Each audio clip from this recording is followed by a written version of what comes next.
I'm Mel Kendrick, and I live in North Haven, New York, and Manhattan. The process was very interesting, going through the collection. Of course, I waited too long, so, but there's a lot of good work to look at. And I really had no idea, as I've watched other people, you can put friends in, you can, influences, how to go. And then I thought about these pieces that I had they're really prototypes. They're not a sculpture per se, not a permanent sculpture. And but I've been working on them, and I was very enthusiastic about them. And I thought, well, what if I, put, some parts of that? Because this would be a much larger piece if it were in concrete and outdoors. This is 5 elements, and it could be many more. And so I played around with that and actually made a model, and I view the unifying thing of these shapes that I'm working with is the line. In fact, it's derived from a piece that was in my show, Seeing Things at the Parrish. And there was a small piece on the shelf called White Line that was these shapes, same angles, but many more of them seen up against the wall. And I wanted to, for some time, to make them large enough to experience by walking between them. And so I was thinking about that, and I was thinking about the installation. So then, the last thing I got to was, how does this relate to, other work or the work I'm going to choose? So there were, I think it's a fairly sparse group, and there are friends in it, of course, too. But I had the idea of using Barry LeVay, who a very good friend, and because his work is always about lines and objects and how you move around them. Dorothea Rockburn, because her work in this era was organized by the line, by the straight line, put directly on the wall. And that's a thing that influenced me way back. And so, I'm organizing by the line. And so then when I started looking further, I saw this beautiful little Jennifer Bartlett that couldn't be more direct because it's 2 square-foot panels connected by a white line that isn't really there because it goes over the wall. And lastly, Peter Campus, whose work I've always liked, because when I was going through the catalog, I saw a piece that's Bellport Harbor, one of very static, and has the horizon line.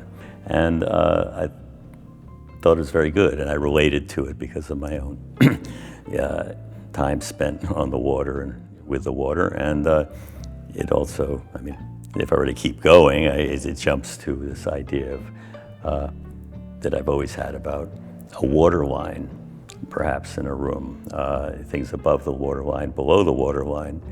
And that is something that I've been thinking about in a number of sculptures, but I never really talked about because there is no water, and I thought that's kind of remote. But it was great to put this piece in. I'm really happy coming up with a Peter Campus because of all the water references, seen or unseen, in this notion of lifting something out, or, I always wanted to, think of putting something in the water so that you only see one part at high tide, one part, the whole thing at low tide. So that's just an ongoing side issue for me. But the other thing is, about Dorothea's piece, that is particularly important to me, is that it's physically, in my mind, held to the wall by the line that's drawn on the wall. So in fact, every piece here is, the line is the focus in some ways, to my mind, the organizing principle, or the way it exists in the world. The material is expanded polystyrene foam, which I cut with a hot wire, and they're basically made by hand.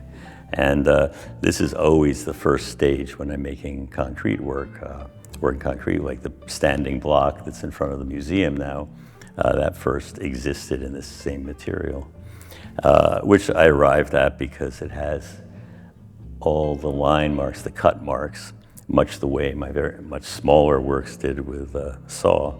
I mean, it's sort of and the imperfections of dragging, this hot wire through the material. So they're actually all were cut at 3 degrees off perpendicular, which seems to be the number I like. And so that's how sometimes they'll match up, sometimes they'll go opposite directions. So in my mind, sometimes they look like they might be falling or they're precarious, or, that whole thing about, narrowing a column, maybe they look taller than they are. But anyway, it's an experience that sort of pushes you back and forth as you experience them by walking through, which is ultimately the exciting thing about doing this. Even though it's a prototype, this gave me a really good chance to experience them that way.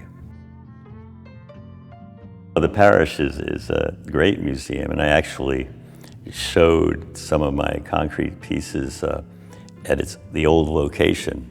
It is still,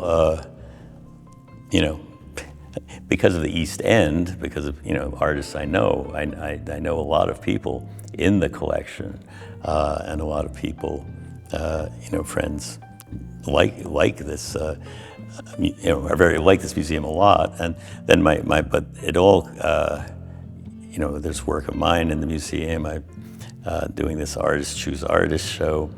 That was a very exciting idea, but it was also super challenging to me because of these spaces are large, and I had no idea how my work would work. But I mean, I love the ceilings and the concrete floors. I mean, it's a great space to show work in, and really, I had no problems. I mean, it was really nice to see things from a distance or find things in a smaller room. It's just a great space to show work, and particularly sculpture.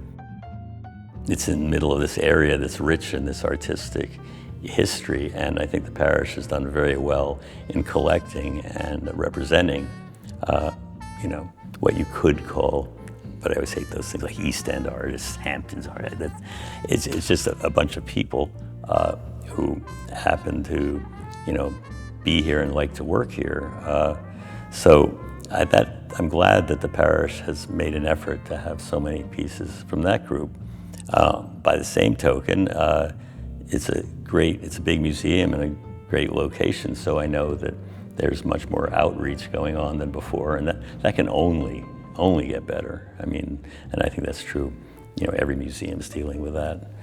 So, that's why I say it's a balance, because it's not all community. It still has to have certain standards, and I think the collection speaks to that of, the very, very important artists.